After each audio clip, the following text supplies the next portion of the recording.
Good day everyone! At ngayon, ipapakita ko sa inyo ang 30 days na pagtatanim ko ng string beans o sitaw. Day 1. Dito na yung nagsimula ako magtanim ng buto ng sitaw at dito na rin ang pagsisimula ng pag-absorb ng large amount ng tubig papunta sa micropyle.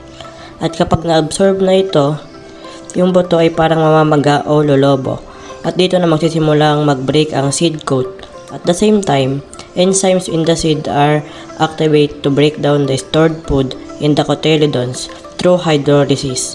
Tapos, transport ito papunta sa plumule and radicle for growth. Ito yung nangyayari sa day 1 and day 2. Day 3, dito naman ang pagtaas na ng tanim. At makikita natin na malayo na ang cotyledon sa lupa. Day 4, dito na nagsisimulang sumibol ang leaves and magsisimula na itong gumawa ng food by using photosynthesis. Sa day 5 and 6, sa experimental group, meron ng tig-dalawang malaking dahon at mas tumaas pa ito. Samantalang sa control group naman, wala pa at natatakpan pa ito ng seed coat. Day 7, same results pa rin gaya ng 5 and 6. Mas tumaas nga lang ng kaunti at lumaki ang dahon ng nasa experimental kaysa sa control group. Day 8, mas mataas at mas malaki na ang nasa experimental group at nawala na rin ang natuyong cotyledon. Samantala sa control group naman ay nagsisimula pa lang lumaki ang leaves at nagsisimula pa lang matuyo ang cotyledon bago ito matanggal. Dito naman sa day 9 and 10, makikita sa experimental group ay patuloy pa rin sa paglago ang halaman. At sa control group naman, mayroon na tong 5 leaves at nagsisimula na rin itong lumago at lumaki pa. Day 11, mayroon na itong terminal bud at nagsisimula na rin itong lumaki sa experimental group. Samantala sa control group naman, makikita na lumalaki na rin ang mga leaves at tumataas na ang tanim. Day 12, dito pa nagkaroon ng 3 pang dahon ang tanim na nasa experimental group. Sa day 13, nakikita natin ang patuloy na pagiging healthy at patuloy na paglaki ng parehong tanim. Day 15 and 16, makikita nyo na patuloy pa rin sa pagtaas at paglaki ang parehong tanim. Pero sa experimental group, makikita nyo mayroon na itong auxiliary bud.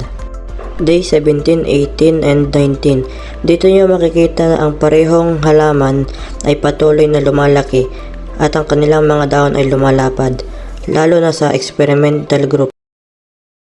1 week later.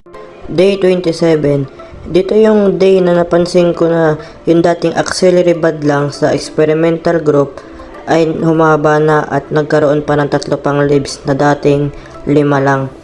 At sa control group, humaba ito at tumaas at nagkaroon na rin siya ng 6 leaves.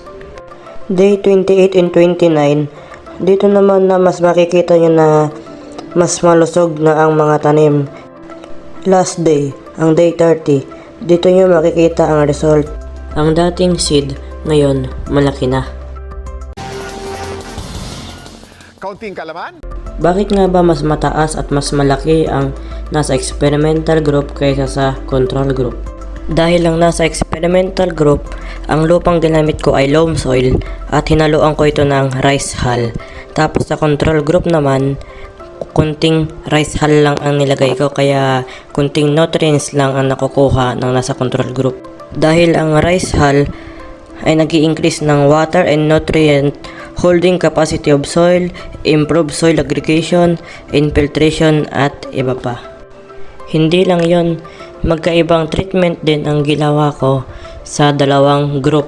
Sa experimental group, yun yung nilagyan ko ng fertilizer at mayroong sapat na tubig at sunlight. Kabaliktaran naman yun sa control group. Kaya kung napapansin nyo, mas nauhuli ang nasa control group at mas nauunang tumutubo at lumalaki ang nasa experimental group.